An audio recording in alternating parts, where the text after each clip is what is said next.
Today's lecture is about the future of English. Geographically, English is the most widespread language on Earth, and it is second only to Mandarin Chinese in the number of people who speak it. The International Telecommunication Union (ITU) has 5 official languages: English, French, Spanish, Russian, and Chinese. The influence of these languages upon one another will inevitably increase. It is reasonable to ask if changes in English can be predicted. There will doubtless be modifications in pronunciation, especially in that of long vowels and diphthongs. In weakly stressed syllables there is already a discernible tendency, operating effectively through radio and television, to restore the full qualities of vowels in these syllables. This tendency may bring British English more into line with American English and may bring them both a little nearer to Spanish and Italian. Further, it may help to narrow the gap between pronunciation and spelling. Other factors will also contribute toward the narrowing of this gap: advanced technological education, computer programming, machine translation, and expanding mass media.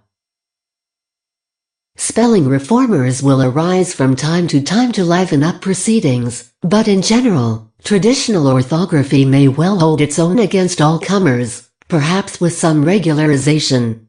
Printing houses, wielding concentrated power through their style directives, will surely find it in their best interest to agree on uniformity of spelling.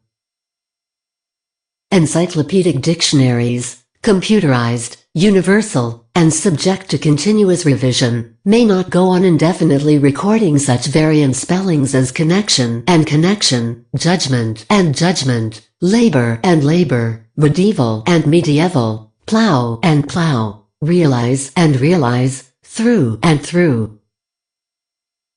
Since Tudor days, aside from the verb endings est and f, inflections have remained stable because they represent the essential minimum. The abandonment of the forms thou and thee may encourage the spread of yous and yous in many areas, but it is not necessarily certain that these forms will win general acceptance.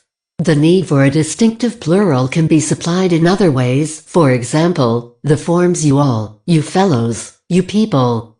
The distinctions between the words I and me, he and him, she and her, we and us, they and them seem to many authors to be too important to be set aside, in spite of the growing tendency to use objective forms as emphatic subjective pronouns and to say, for instance, them and us instead of they and we in contrasting social classes.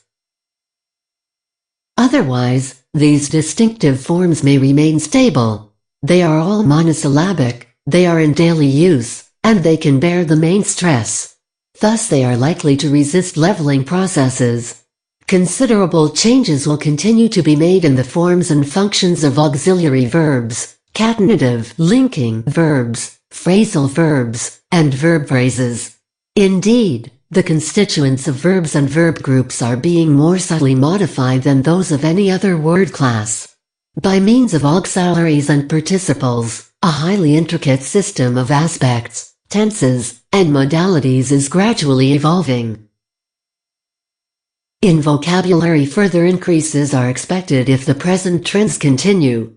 Unabbreviated general dictionaries already contain 500,000 entries, but even larger dictionaries, with 750,000 entries, may be required. Coiners of words probably will not confine themselves to Greek and Latin in creating new terms.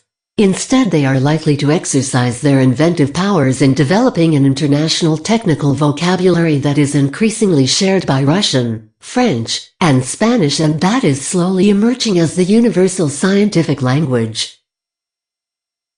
The influence of the mass media appears likely to result in standardized pronunciation, more uniform spelling, and eventually a spelling closer to actual pronunciation. Despite the likelihood of such standardization, a unique feature of the English language remains its tendency to grow and change. Despite the warnings of linguistic purists, new words are constantly being coined and usages modified to express new concepts. Its vocabulary is constantly enriched by linguistic borrowings, particularly by cross-fertilizations from American English.